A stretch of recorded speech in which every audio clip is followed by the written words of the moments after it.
Our Reach Network group focus is on courageous conversations with children, youth, and adults. Our guest speakers are from Discipleship Ministries of the United Methodist Church. We welcome Reverend Kevin Johnson, the Director of Children's Ministry and an ordained elder in the United Methodist Church, and Reverend Scott Hughes, the Executive Director for Congregational Vitality and Intentional Discipleship and the Director of Adult Discipleship. Scott is also an ordained elder in the United Methodist Church.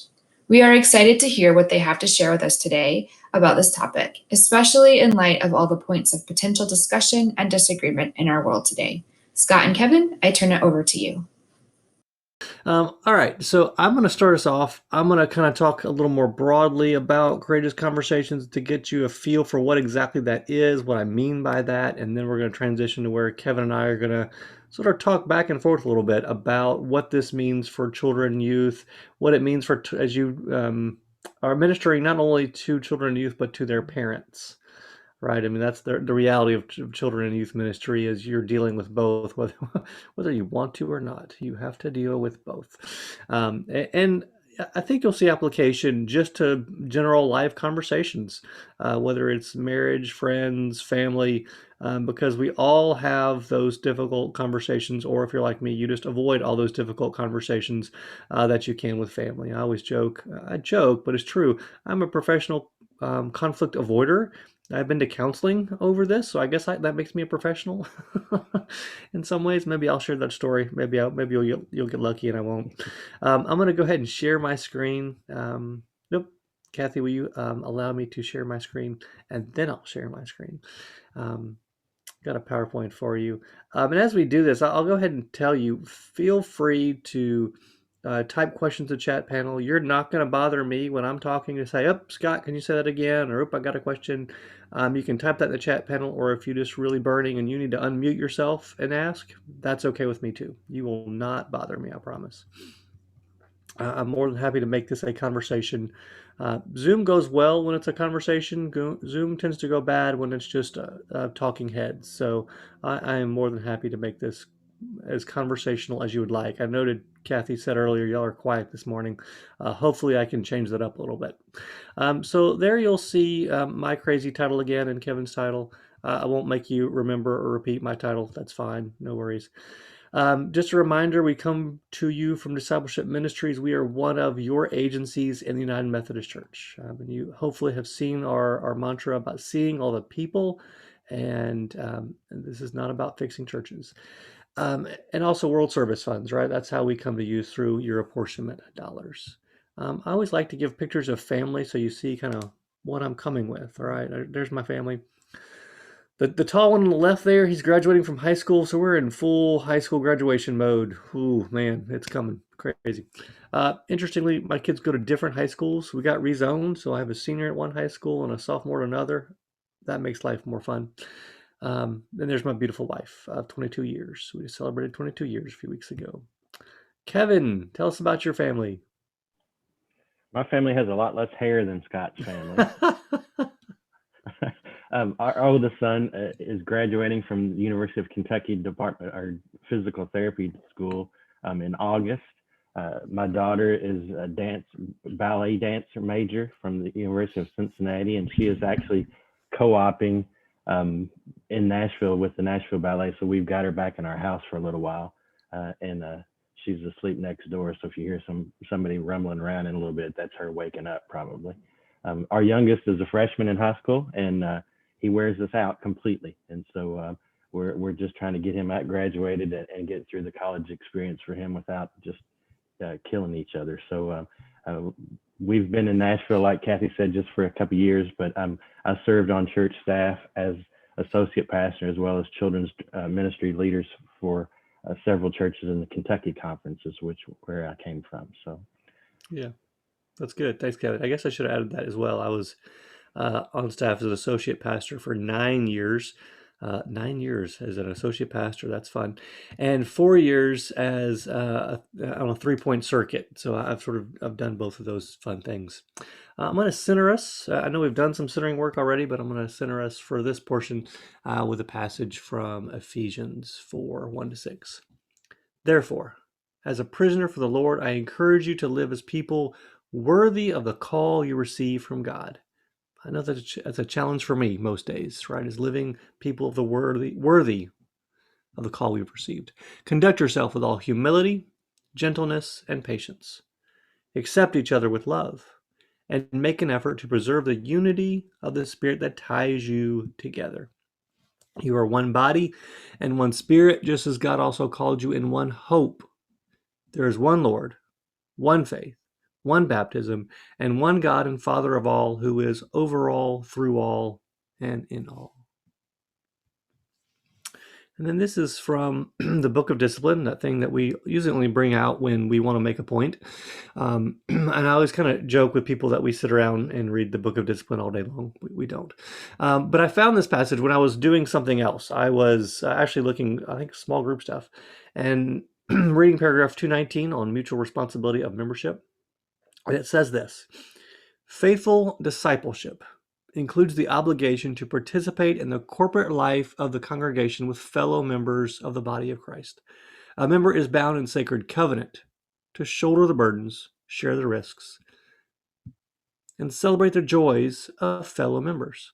And to that period there, where we all kind of go, yeah, that makes sense. Yep, for that. And then comes this sentence: a Christian is called to speak the truth in love, always ready to confront conflict, in the spirit of forgiveness and reconciliation.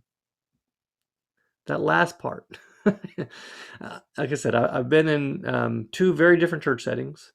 I have experienced from afar many more church settings, and rarely do I find people who are ready to confront conflict with the spirit of forgiveness and reconciliation.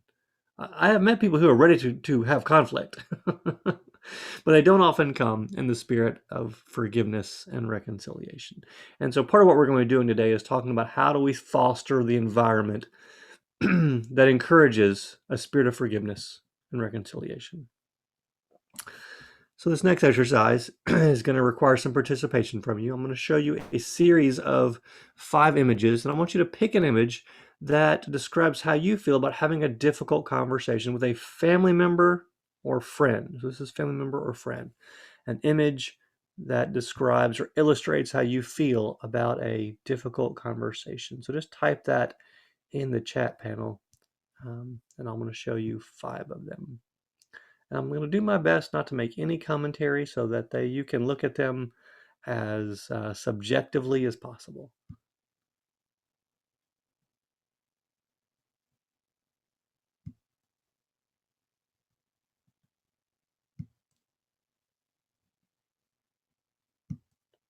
So put the image up of all 5.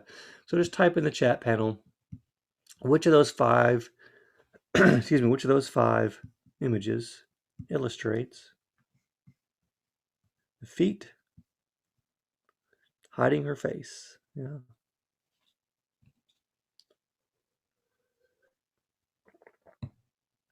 Hiding face. Okay, good. The dentist. Yeah, that's probably one I would choose. Hiding face. I used to have one that was a person injecting a needle into their arm, but it creeped me out too much, so I took it out. But it was probably the one I would pick. Boxers, yep. Dentist, I can talk, but I will pay. That's really good. Feet. Okay, good. Depends on the family member. Yep, good. Could be hiding the face or boxing match. Immediate family is the feet. Yeah, good. Scared face. Okay, good. Thank you for that. So we're going to use the same images, but we're going to shift the people involved. So this time, pick an image that describes how you feel about having a courageous conversation in your church.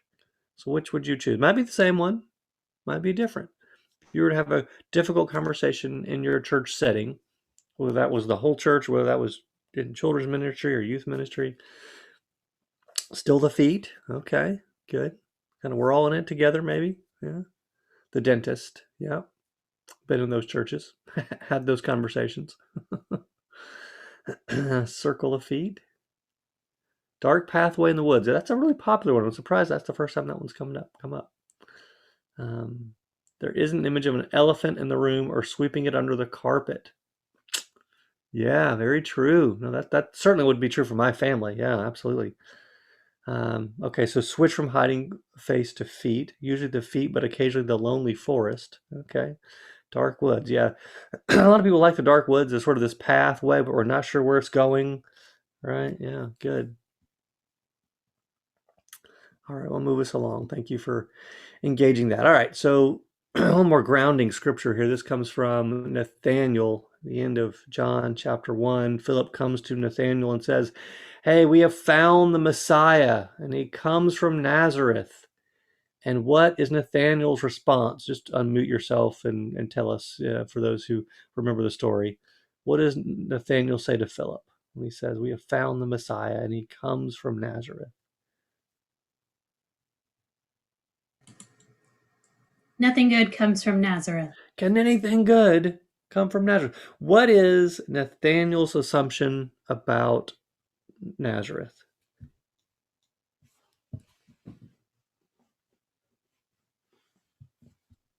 It's a nowhere town, right? This is nothing, Podunkville. And we know the Messiah, when the Messiah comes, is going to come from somewhere of prestige, right? And so what happens, what does Nathaniel miss if he continues on holding this assumption?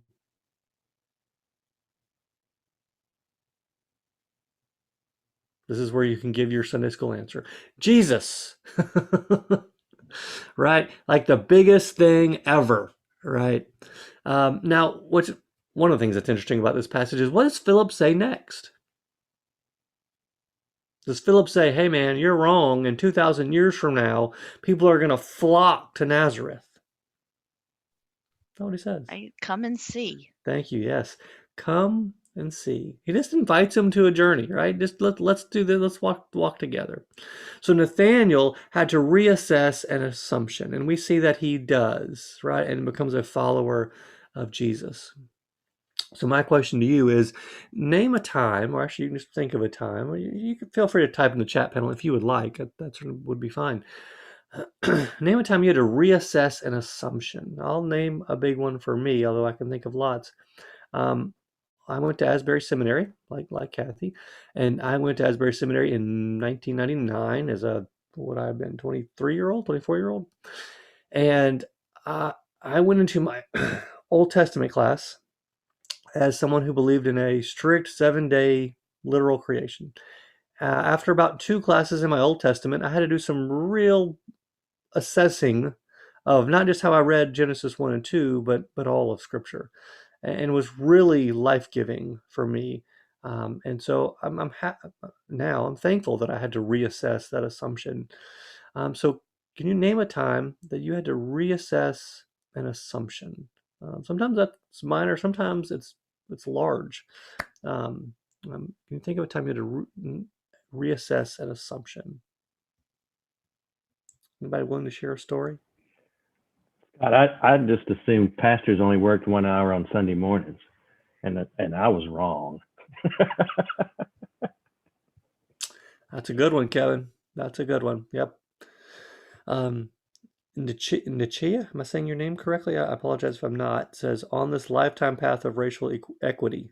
Yes, that's certainly one that I hear a lot when I do this, is an assumption about certain ethnicity, and then encountering and experiencing that ethnicity, and then changing. Yeah, that's a good one. Thank you for sharing that. Anybody else? The assumption that I would get married and have kids. Life went in a different direction. Thank you for sharing that, Wendy. Yeah, that happens a lot, right? We sort of have this expectation, this assumption of what life is going to look like, and then it doesn't. Yeah. When I went to seminary, I had to reassess my image of God and God's relationship with God's people. Yeah, really good one. Yeah, good. I had a female pastor when I was growing up, which was somewhat unusual. Mm-hmm. And then I went to college and was told that women can't be in ministry, or at least in leadership in ministry. So I had a really great opportunity to evaluate that and create some really strong foundations for why women can be leaders in ministry. It wasn't necessarily like a reassess it was had to reassess an assumption, but then create create a reasons why that assumption was true. Yeah, that's a good one. That's a good one. And we see the Baptist Church having major issues with that right now. I saw Beth Moore tweet recently how ironic it was that pastors, male pastors, could read her words from the pulpit, but then she couldn't preach from the pulpit herself. That was ironic, don't you think? All right. Not lumping generations together. Every generation has a variety of opinions. Yeah, that's a really good one, Mary. We are people who make categories and labels. That's just what we do. It helps us make sense of the world. And one of the things we do is make labels of generations. Oh, those lazy baby boomers or whatever. Right. Yeah, very good. All right, I'm going to move us along. So what do I mean when I say courageous conversations? This is my shorthand. What I mean by that is structured dialogues for learning. You can see I said those very emphatically. We need each of those components to create a courageous conversation. And I'll talk a little more about each of those. If I was just doing this alone, just on courageous conversations, I would spend and have spent a long time on each one of those words and why they matter so much. I'll probably talk just briefly about some of those. But first, let me share a story. I say story, it's a research project, and it comes from Claude Steele's book, Whistling Vivaldi, who's a social scientist. He tells the story of students who would come into this research. Wendy recommends the book, so that's good. Thanks for that, Wendy. Students come to this experiment, and then a researcher hands them a folder, and they open the folder up, and it's got a picture of two conversation partners, either two black students or two white students. Okay, so usually it's the white student coming in and getting a folder, either two black students or two white students. Then they would be led into a room, and I guess before they were led into the room, they were given one of two topics: dating and relationships, or racism and racial profiling. All right, so 4 scenarios, 2 topics, 2 different types of conversation partners. They were led into a room with 3 chairs that were stacked up in the room. And the researcher would say to the student, do you mind just laying out the chairs how you would like, and then sit down and we'll bring in your conversation partners. So the student would do that, sit down. The researcher would enter the room again and say, thank you. Your conversation partners didn't show up. Thank you for coming. And then what they would do is they would actually measure the distance of the chairs in all 4 scenarios. So which scenario do you think the chairs were furthest apart? Probably not hard to guess that white students, black students in the conversation about racism and racial profiling, the chairs were further apart. Here's where this gets interesting. They redo the experiment with one slight change. When they led the student into the room to adjust the chairs, they would tell them, use this as an opportunity for learning. And all the chairs got closer. When we frame events in terms of learning, we're more curious. We're open to hearing. We take a different posture. We don't take a posture of defensiveness and fighting. We take a posture of curiosity, learning. And learning is a big part of courageous conversations. When I first developed this project in 2015, when I first started at Discipleship Ministries, it was because, as Kathy said earlier, my only title then was Director of Adult Discipleship. And so a question I was wrestling with was, how do adults learn? Learning being a big part of discipleship. My image, like a lot of people, is something like this, right? There's an expert up front, people taking notes, sort of downloading information. However, what I learned, whoops, that is the wrong slide. That's the right slide, sorry. Adults learn in different ways. That might be one way we learn, right, is expert up front, taking notes vigorously. But oftentimes it's by questioning assumptions. Social learning theory, my oversimplified version of that, is we learn better in conversation with others. Another image we might have is of a student with a stack of books and articles and just alone, whereas social learning theory presses us to see that we learn best in conversation with others. Self-discovery. If you've had kids, you've experienced this. If you've been around kids, you've experienced this. In the sense that we can tell them and tell them and tell them, don't do this or do this, and they don't do it. And then they experience it for themselves and they sort of rediscover this truth, and now it's theirs, right? Oftentimes to learn something, it has to be through self-discovery. Safe space, brave space. Let me share what I mean by that. So when we encounter an idea, an opinion, a perspective different than our own, what happens neurologically is blood drains from our brain into our hands and our fist. We are ready to fight. We are ready to flee. We are not ready to learn.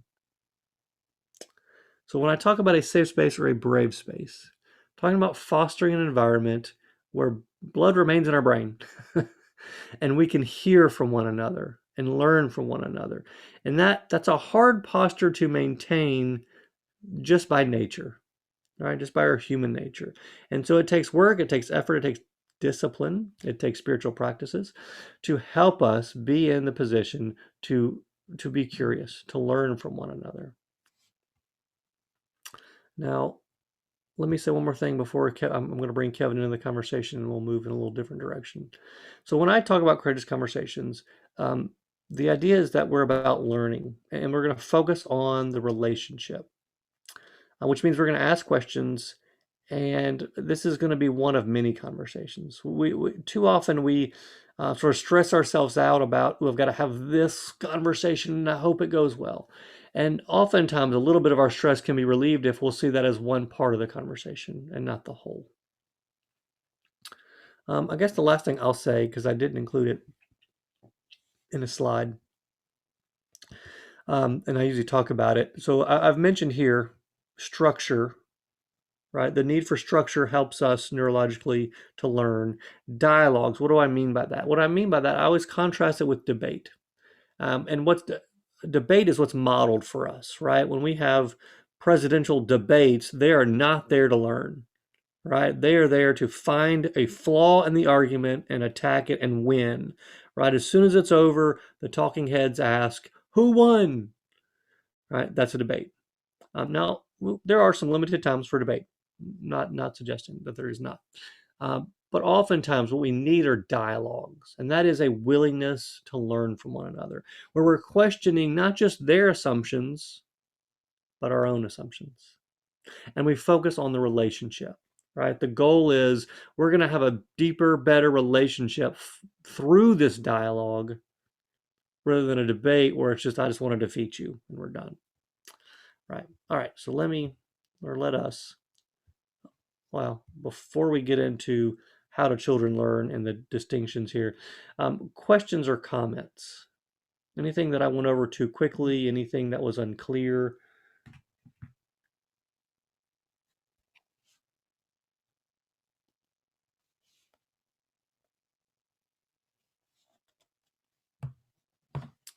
Okay. Jill says who's enjoying it. Okay, good. I think that need for the safe and brave space, it's so needed that, and that's where we struggle in our leadership council sometimes, is that we have a couple members who right away go on an attack. So then the conversations get really difficult, and it makes me, like the girl that's, fearful and holding back. I'm starting to learn how to be more courageous in those, if you put it that way. But that safe space is so important in all of our lives. I'm learning that even more so in my personal and family life too, throughout this pandemic as well. Yeah, thanks, Mary. Thanks for sharing that. Yeah, it's very true that we in the church don't even do this well, right? Although oftentimes when I talk about this, I'll share my dream, and my dream for the church is that we become learning communities, that the world looks to say, y'all disagree with one another, but yet you love one another. Help us do that, right? That's who we ought to be as the church. That's my vision. That's my hope. That's my dream. Yes, I am an idealist. Because I've been in those situations, Mary, where I remember going to staff meetings and the senior pastor and the music minister just at each other's throat. And I was sitting in between them, right? And I remember just holding on to the table, trying to keep myself from ducking under the table. And that's when I went into counseling, and the counselor had to say, "You realize this isn't your issue." I was absorbing it and didn't even realize it. It was their fight, not mine. But I didn't feel neurologically safe, and nor did anyone else in that room feel neurologically safe. And courageous conversations is having the courage to come to the table of conversation and the courage to stay at the table of conversation when things get tough, and then have some tools to help slow down the conversation. And that's when I've got a whole bunch of resources, and I can give those to you later in terms of sample dialogues for churches. And a lot of it's just slowing down the conversation, because we start going and we're just attacking, so how do we slow down and have this conversation better, where we can hear one another and learn from one another? So thanks for that, Mary. Looking at the other comments. To piggyback on that statement, Scott, when we talk about courageous conversations, to me, we're in the pictures and the images we've looked at, it's just increasing our anxiety, and our emotional levels are high. And we talked about this the other day, Scott, that just anxiety screams and shouts.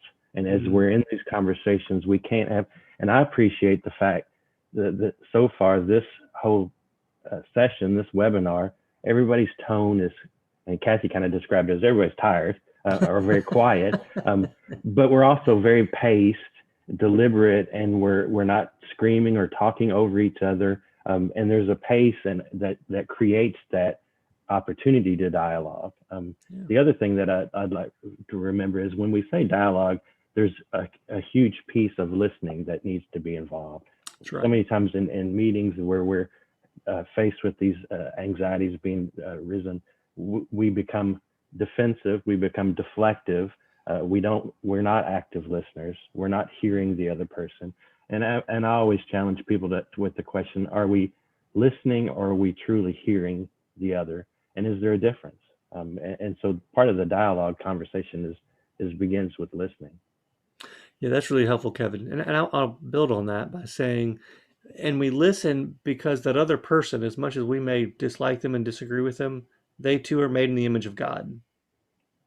That's hard to keep in perspective sometimes, because sometimes it more seems like the image of the devil, but that's often our projection, right? That's not true. That's just our projection, right? And we do that. One other thing I'd add to that is we think very much in terms of individualism, because you're right, Kevin. Anxiety is high in our culture, and so it's almost like collectively as a culture, the blood has drained from our brain into our hands and fists. The anxiety is very high, and so we have to be mindful of that. Alicia says, I think oftentimes we forget that conversation should be about learning. Too often we want to prove we are right and you are wrong. We don't listen and learn from each other. We just want to continue to hurt each other rather than find ways to heal with one another. The cycle of revenge versus the cycle of forgiveness, right? That's forgiveness is a powerful, powerful tool. I mean, I'm not going to go into a conversation I thought about going into. Well, and the shift from always wanting to be right or make the last statement to allowing that learning to happen and that opportunity to happen. Yeah, remember the opening verse about living into your call, and part of that is humility. Yeah, being able to say I was wrong. Kathy earlier said something along the lines of just how much is in flux, right? That, I remember one of my professors in seminary, perhaps you had him, Kathy, Chuck Gutenson, would say, embrace the ambiguity. And that's a hard word to hear, embrace the ambiguity, but that's where we live right now. And if we can embrace it and be the people who know God's with us in this time of ambiguity, better off we all are. Jill says, slowing down the conversation is so countercultural, just like Jesus. It is absolutely countercultural. The culture says, get yours, be right, you're the one, blah, blah, blah, blah, blah. Jesus says, have this mind, that, Paul says, have the mind that was in Christ Jesus in you, right? And he gives us a picture of the humble servant, exalted Christ. All right, good. So let's shift a little bit, Kevin, bring you more intentionally into the conversation. Well, I talked about how adults learn. Let's talk about how children learn. and shifting gears into the relationship of adult to child. You reminded me of something that resonated with me forever in my ministry. What Scott was just, let us not ever forget that we're all created in the image of God.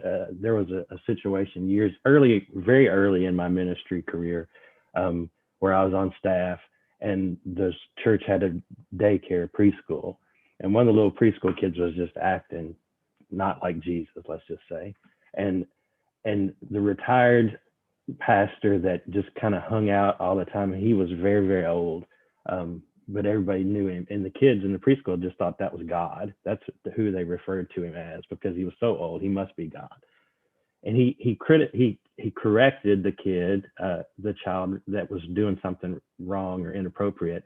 And he called the child up to us and had him sit on his knee.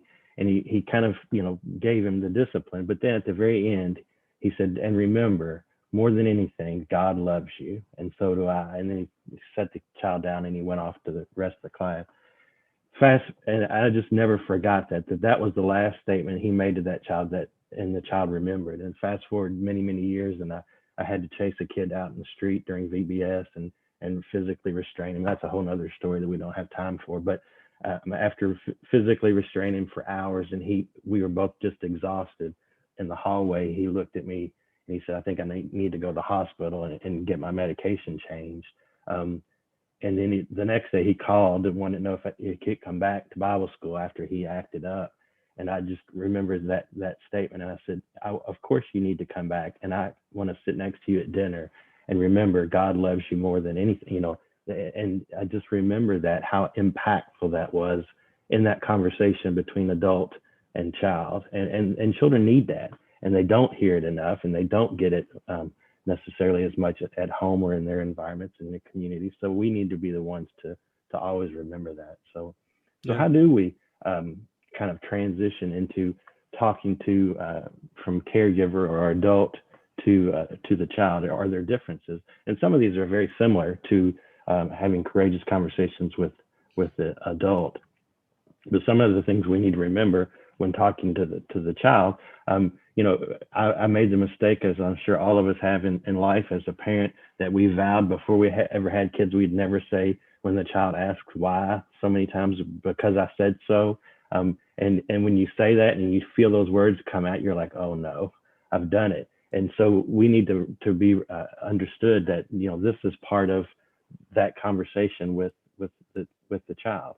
And so the relationship between the adult and the child, or the youth, could be more accepting of authorities. Mm-hmm. Children have authoritative figures in all aspects of their life, from school teachers to, they're dealing with the same authority figure issues that we are as adults. So now, what does the policeman mean to, from the view of the child, or the perspective of the child in today's day and age as they watch the news? But also pastors of the church. We're unfortunately in the 1960s, pastors in the church was a much bigger at the top of the list of authority voices, and we've kind of fallen down the list, way down below, movie stars and probably singers as well. But we still have authority in our voice, and so we need to understand children are going to be more accepting of that authoritative voice than the adults are. Children learn different than adults, and so we need to understand that all of us as adults learn different. And Scott put those pictures up there of the lecture-based, college class or whatever that was, and that's one style of learning. But children learn a lot of different ways, and we we can read up on multiple intelligence. And if you are not familiar with the different multiple intelligences, I encourage you to pick up Gardner's book or somebody that writes about multiple intelligences, because children definitely learn through different intelligences. Some are very artistic, some are more musically inclined, some are more social, some are more introverted and less social. And so we need to know how to interact best with each of those personalities when we're talking and having conversations with the children. We use a lot of times in conversations with children of that "I wonder" statement, and Kathy, I know, does that a lot in everything she produces, and that's just a way of inviting the child in to share openly and honestly. It's a way to avoid judgment or shame, or get to that standard answer of because I said so. And so it allows the child to explore and come up with that answer or that response on their own as well. So self-discovery and play is another area that children learn. We know through research and my background before I was in ministry, I was a recreation major in college and in grad school, and I worked in recreational therapy. So my job was to work in a hospital setting or a group home setting. I did both with mostly children and youth, but some adults, and we would play. And I used to get hounded all the time by people. Well, all you do is play. There's no you know, when are you going to get a real job? All you do is play. And I remember one time going to Epcot and Disney, and somebody from Norway or one of the other countries in Epcot, he said, well, recreation and play is good, but at some point you got to grow up and get a job. And I'm like, well, I'll show you. I'll just be a children's minister for my life. But there's an element of play, and even Plato recognized that and said he could learn a lot more from a person with 1 hour of play than a year of conversation. And so, in Mr. Rogers, who I'm a huge fan of, would say play is the child's work. So it's a very important element of childhood. And then through play, they become self-discovered. They learn things and discover things on their own through exploration, through this process of play. And there's benefits to structure as well, even within play. If you think back to if you've been to a camping experience or a high ropes adventure kind of experience, there's an element of process, of debriefing after the event happens, and that's part of that conversation as well. So, Kevin, can I interrupt you for a second? Yep. I mean, I said it was okay to interrupt me, but I didn't say it was okay to interrupt you. That's all right. Here I am. You used a key word for me as I was processing what you were saying, and that was explore and exploration. Because I don't, yes, children and adults play differently, but I would suggest adults need to learn to play well as well, right? I think that's part of the problem is we don't play well. Right, and that's that old saying, doesn't play well with others. Yeah. You take your ball and go home when you get mad. Right. So, quick story. So yesterday, I was in a conversation with a pastor in South Carolina who is in the process of joining 2 black churches and 2 or 3 white churches together. And so he was familiar with Courageous Conversations, was asking me sort of just, thoughts.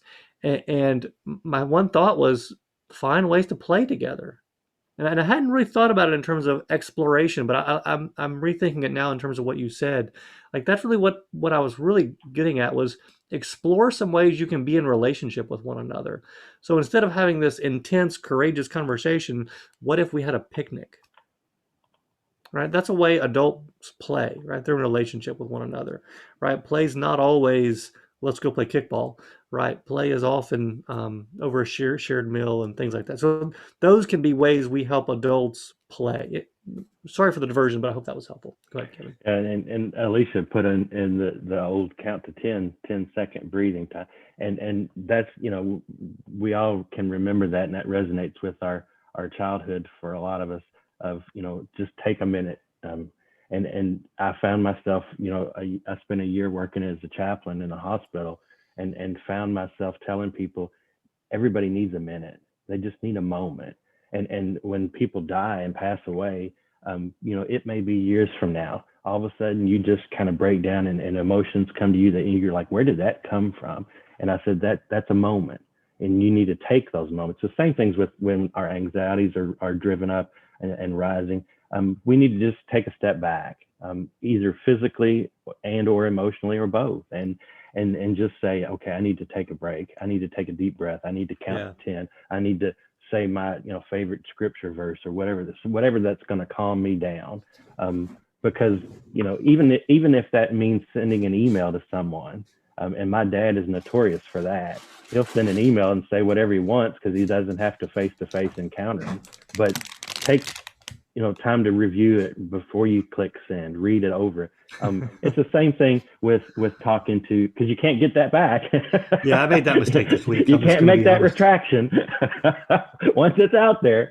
But it's the same thing with children, and kids will know, based on the relationship with you. They know how to push your buttons, and they know a lot of them will, especially in my background working with emotionally and sexually abused kids, youth. They know how to push your buttons to where you're going to just, get to that point where you're just about ready to explode. And if you can't take a step back or count to 10, it's going to be very difficult to overcome that. And that's part of the last point on this slide is of creating safe or brave space. And we talked about safe space with adults, but children need to know that as well. There needs to be a place to have, maybe in your church context or in your house or home or wherever, that they know this is a place where when I go, we can have these difficult conversations, and I'm not going to be judged. I'm not going to be punished or argumentative with, but this is my safe place. And I encourage you all to, if you don't know, and most people do, but Leanne Hadley does an excellent job of ministry, but she calls it kind of the U-shaped model of spiritual formation. And she always reminds us, you need to bring that child out of that and end each session with a blessing. Remind them, like that senior pastor, retired pastor did, of the last thing that child remembered. I am a loved child of God. No matter what I've done wrong or perceived to have done wrong, the last thing that he remembered in that encounter was, I'm blessed. And Leanne does a great job of just, doing that as part of that act of ministry. And so creating a safe space is part of that. She's going to be the guest speaker. The kid, oh, well, tell Leanne I said hello. But so the play and social learnings, the I wonder statements allow those kids, like Scott, you just said, to experience and to discover, experience through the self-discovery moments of those I wonder questions, where we're not navigating them to a certain answer that we want them to say or discover. They're finding it for themselves, and we're there to affirm them and encourage them. Yeah, just to build on that real quick, Kevin, I mean, I really appreciate you talking. I mean, to me, what I heard was part of our calling, going back to that language from before, is a presence with that is calm, reassuring, and that's a gift in itself, right? Of being just with and able to bless.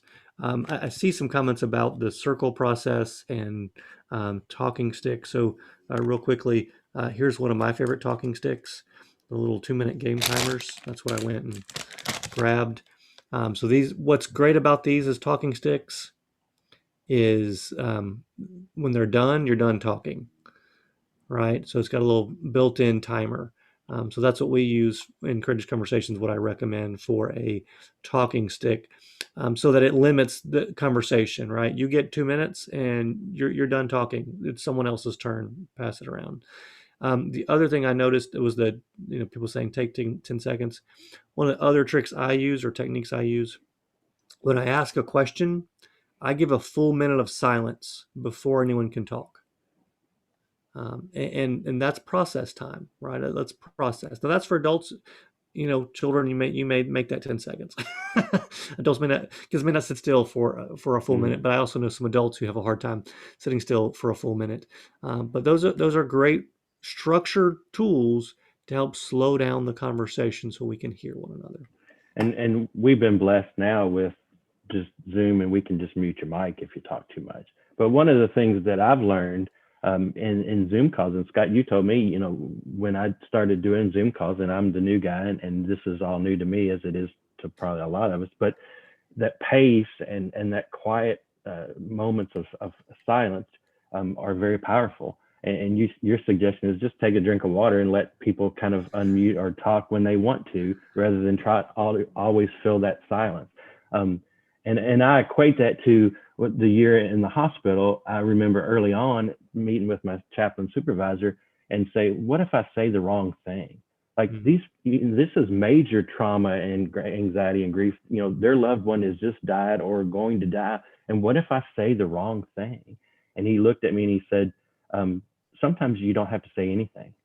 You just have to be there and just be and be present. And that's in chaplaincy is referred to ministry of presence. And I find myself just standing in the room with them, you know, for an hour, not saying a word, but at the end of that, they leaned on you and they know you're there and they thank you. And so that's very powerful of that, just being there, being present in the moment. And sometimes you don't have to say the right thing or the wrong thing. Sometimes you don't have to say anything at all. Yeah, that's good. So just to real briefly expand on what Kevin was saying about my trick. So if you're looking for feedback and no one's talking and you're feeling that anxiety to talk, take a sip of water. And someone will talk. But now you're out of water. Now you're going to have to talk the rest of the webinar. I know.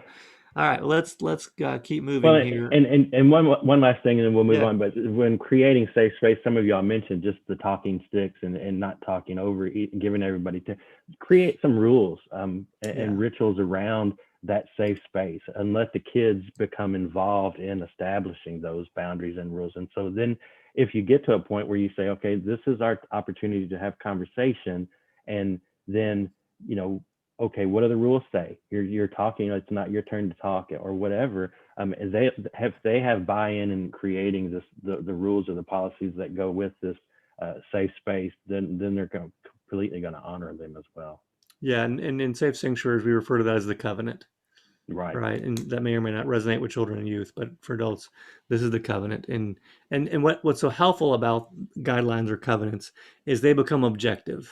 Right? Can you abide by this? This is what we've agreed to. If you can't, that's okay. No judgment.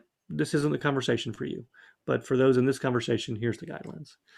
All right. So question, and you can answer in the chat or you can unmute. What conversations would raise your anxiety in your current ministry setting? What conversations would raise your anxiety? For me, it's if Kevin were to come to me and say, I am moving away. No, sorry. Well, it's going to depend on what that meeting says later today. No, you're fine. Jill, I see you unmuted yourself. Are you going to say something, Jill? Yes, thank you.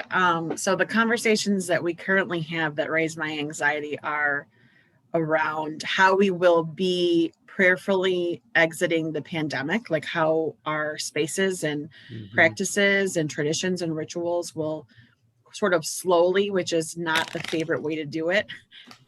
Also how we are to be remaining and ever sort of reaching to be accessible and inclusive. Because a lot of folks have a lot of feelings that are pretty passionate, including me, about that and what that means to them and how it can sometimes feel political. And then the same with, you know, within the accessibility and inclusiveness, specifically with how things that people are seeing and experiencing outside secularly, which to me, there's not necessarily such a thing, but that like race relations and things like that, how they perceive intentionally or not that the church is addressing those, specifically the local church, and where they find that problematic or great. Yeah, thanks for sharing that, Jill. Yeah. Yeah, and our anxieties are risen right now as we hear the words we're getting back to normal, because I think I'm not alone in thinking it's not going to be normal as we remember normal, and there's going to be a whole lot of differences, and we're right now just in that awkward stage. At least we are in Tennessee. I don't know where you are as far as in Michigan, where they're starting to slowly remove restrictions, And so I find myself like getting out of the car, walking in the door of a store or a place and go, do I put a mask on? Do I not? What do I need to do? And you know, as they'll say, well, if you're fully vaccinated, you can, you know, not wear a mask. And then you walk in, and you're like, I still feel comfortable with the mask on, even if I am fine. And so we know there's just this awkwardness that we're in right now in society and in culture that we've got to kind of navigate through. And churches are going to say, we're going to get back to normal on such and such a date. And it's not going to be the normal that we remember from 2 or 3 years ago. It's just not. Yeah, let's just hope it's not actually in some ways. Any other conversations that would raise your anxiety? Yeah, one of them would be, especially being newer to a church, that they say, we hired you, we want you to grow the church, we want to expand the children's program, but we don't do it that way. We've never done it that way before. What do you mean you're going to do this? And that faces it so fast. I don't know what you're talking about, Sherry. Nobody's ever heard that before. Yeah, but it's so sad, right? Like here's the outcome we want. We also want to dictate how you get there, right? That's anxiety producing. Yeah, that's good. Thank you for sharing that, Sherry. Others, what else does or would raise your anxiety?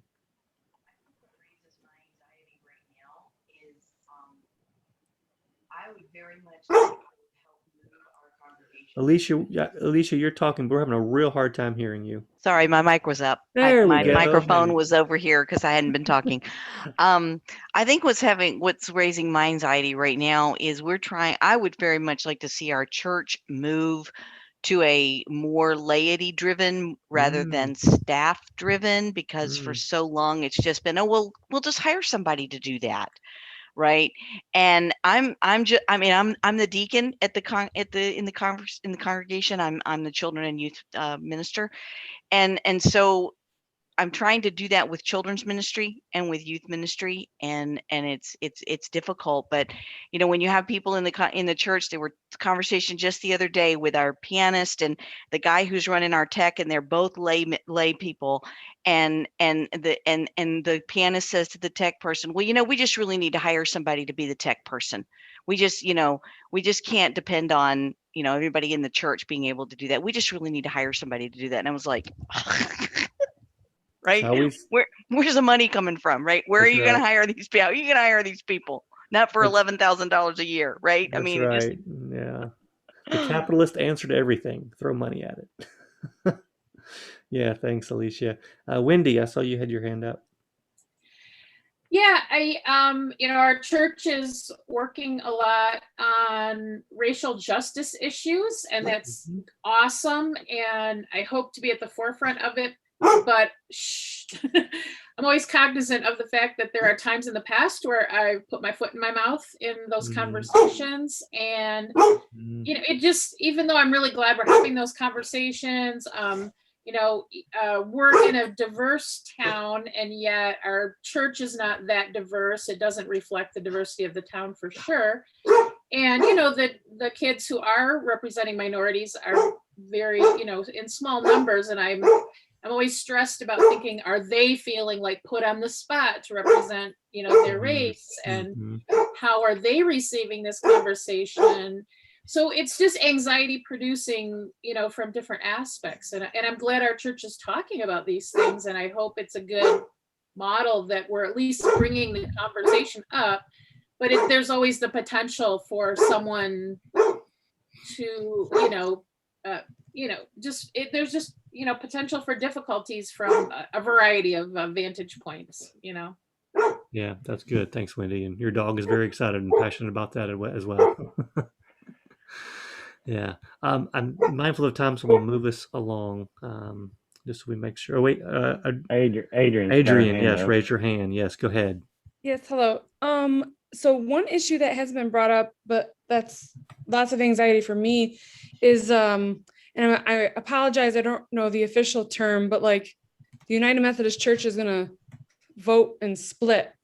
And the people in leadership at my church, which I'm one of them, we honestly don't know which way the congregation is going to vote. When we have LGBT people in leadership, both paid and unpaid, and like I work with the youth, and we have a trans youth at our church, and I'm just really worried about what message will that send to them? Like if, Sure. like, I don't know, like I honestly don't know which way it's going to go. And so we keep putting it off because the pandemic put it off. And so for me, that's hugely anxiety of what is the future and what will that say to the young people of our church? Yeah, thanks for sharing that. A lot of churches are in that same boat. I hear it quite often. That's the anxiety I probably hear the most is what's going to happen to my church, right? And that's often the ways they talk about it. How's this going to affect my church? Because that's where the relationships are. So you didn't ask for this soapbox, but I'll give it to you real briefly. Courageous conversations to me ought to happen in local churches. When we get to general conference, even annual conference, there's no trust there. In local churches, we have a shared history, shared vocabulary, and we worship together. That's why, to me, these conversations ought to happen in churches, but they ought to happen with intentionality and with strategy and a good plan, because they can go badly. And when they go badly, it's just going to exacerbate the division. But nor can we pretend that the conflict isn't there, right? There's a lot of pastors, trust me, I know them, probably was one of them at one point, who would have avoided the conversation. Hey, we're getting along as it is. And what they're doing is they're choosing to accept superficial unity as opposed to working through deeper dialogue to get to a deeper place of unity. Choose my advocacy, choose the hard way that will hopefully lead towards trusting the Spirit, towards deeper unity than choosing superficial togetherness. It's not even that at best. All right, we've got just a few minutes, so I want to move us along. Well, and it kind of shift gears, but I put in the chat a link to Simple Interactions, which before I forget to talk about that. But that's an excellent resource. It's created through the Fred Rogers Center, but and Harvard School of Education as well, early childhood education. But they have what they call, creative title, a Simple Interactions tool, which is just a way of a tool guide to have conversations between caregivers as what they describe as an adult and child, and how to do that appropriately. And you can download that for free and take advantage of that. So I would definitely encourage you to jump on that link and explore that with their website and their work. Yeah, and I'll say more about the link I put in a minute. So how to de-escalate anxious conversations, and these are more person to person, whether this is adult to child or adult to adult, right? You could be having a difficult conversation with a parent of a child. I've mentioned the blood to the brain thing, taking a deep breath. Not what if, but then what? Kevin, help remind me what we meant by that. Because I've already forgotten. So when we become anxious or our anxieties start to escalate, we start to go down that path of, if I do this, what's going to happen? This is going to happen next. And what if this happens? What if this happens? What if I say the wrong thing, then they get offended? What if they leave the church? What if they go and badmouth our church? What if they, if I say, maybe I get in trouble, maybe I lose my job? And we start chasing down the rabbit trail of the what ifs. But rather we need to say, if I make this statement, or if I de-escalate this conversation, have this conversation of de-escalation, then what's the next step? Then what's the next piece to do, to follow up with? And part of that, before, there's some key things, personality characteristics we need to remind us of as well, is regardless of age of that conversation, but we need to be honest. We need to be transparent and vulnerable. And that's very difficult to be when you're the leader or the adult in a room of children. But if you're not transparent and honest, they're going to see right through you and call you on it. But it's a difficult spot to be in, because we don't want to be the one that say, you know what, I don't have all the answers. I don't know. Especially when it comes to, well, you work for the church. You're a pastor. You should know what the Bible says. You should have the whole thing memorized. And or what does that say here? And it's very difficult for us to say, I don't know.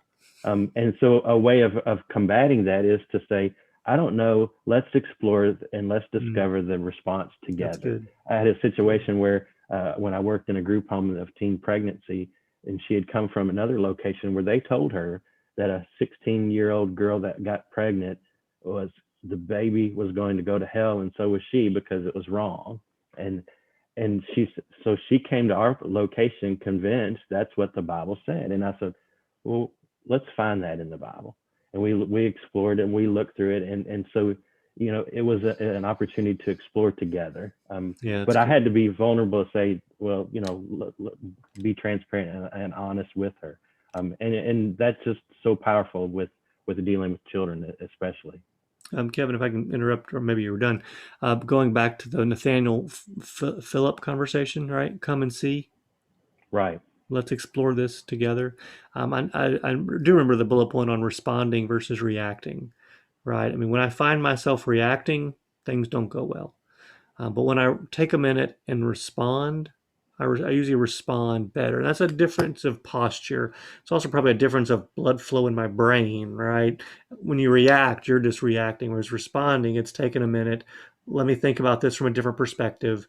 Let me respond, right? Respond out of hopefully love and not out of ego, not out of defensiveness. And then, that one of the phrases I use a lot in courageous conversations is the posture of curiosity. Right. I mean, I know I have to continue to learn to live that way. And it's difficult to get into that posture when someone is being, argumentative or combative. That's right. Or raising your anxieties. We're naturally going to become defensive or react instead of respond, and that just heightens the anxiety in the conversation or the dialogue completely. And so we've got to take, the extra steps to remove ourselves from becoming that way.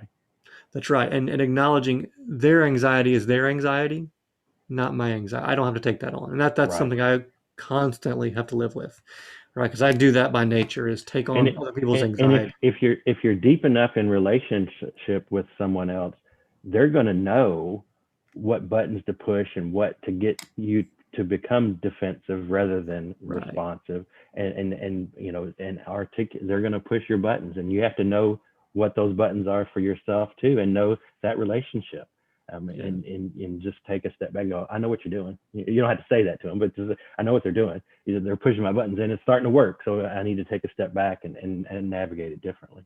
Yeah, that's good, Kevin. So some other things, debrief for improvement as opposed to debrief to maintain your ego, right? So if I have an interaction with someone and that didn't go well, debrief with someone who can challenge you and say, well, what if you did this instead? Don't just debrief with someone who says, oh yeah, you're right. You gave it to him. You should have stood up for yourself. Have someone you can debrief with who will love you and challenge you. And the children's way of putting that could be imaginative reflection that kind of has that play with use of play. But just take time imagining together what did we learn? What did we discover? I wonder questions or ask questions like, how is God calling you to respond? How do you feel like God's calling, you to respond? And just use that reflection piece. And listen and process together as they're reflecting. That's good. And as you help train laity, we talked a little bit about that before, in terms of the need for more laity, right? Do some role play with them, right? Do some role play if they're going to be a teacher, facilitator for classroom, or if they're going to have a conversation with another parent. Do some role play. That helps us when we actually get into the situation to be more mindful. It's basically just practicing is what that is. You mentioned the simple interaction tool. One way you can structure your response, this comes from Vital Smarts: state your facts, tell your story, ask for others' paths, talk tentatively, and encourage testing. So if Kevin is constantly late to our meetings on Monday morning, and I could say, Kevin, here's the facts. You were constantly late. And when you're late, that makes me and the rest of the team feel disrespected. Can you tell me why you're always late? And I'm going to get defensive. Well, hopefully I've stated my facts and told the story in a way that won't make you defensive. But yeah, sure, you probably will be. I'm going to say Kentucky's on Eastern time like Michigan, and I had the time wrong. And see, when I talk tentatively, I give him a chance to say something that's clarifying and go, oh, that's what the case is. So you don't actually then disrespect us. That was an assumption I was making that's wrong. Right. The reason is you just misunderstood the time. That's helpful. Let's fix that. Right. So if we have that conversation that way, it can be really, really helpful. I don't think we're going to have time to get into any of these others, which is okay. I do have, and I'll put these links in the chat panel. We have several links that I have, like, how to have a courageous conversation with children, how to have a conversation with youth and young adults. And then the youth department's also put together a tool to process with youth. I'll share all these links in the chat window. I'm making sure I'm getting to the end. Oh, hey, there's that slide I forgot earlier. I do want to end with this because that's a slide I always end with, and I think it's a helpful reminder and way to sum up. This comes from the book Disunity in Christ, Uncovering the Hidden Forces That Keep Us Apart by Christina Cleveland. Highly recommend it. She says, we need to adopt the belief that to be a follower of Christ means to care deeply about and pursue other followers of Christ, including the ones that we don't instinctively value or like. We need to adopt the belief that to be a follower of Christ means to allow our identity as members of the body of Christ to trump all other identities. We're all baptized believers. Let's begin there. I mentioned in the chat panel as well our teachable courses. There is one on courageous conversations that puts things pretty sequentially in there. So I'm going to stop sharing and then start adding some links to the chat panel and turn it back over to Kathy. Thanks so much, Kevin and Scott. That was really helpful from a big picture, and also how to do this on a ground level as well.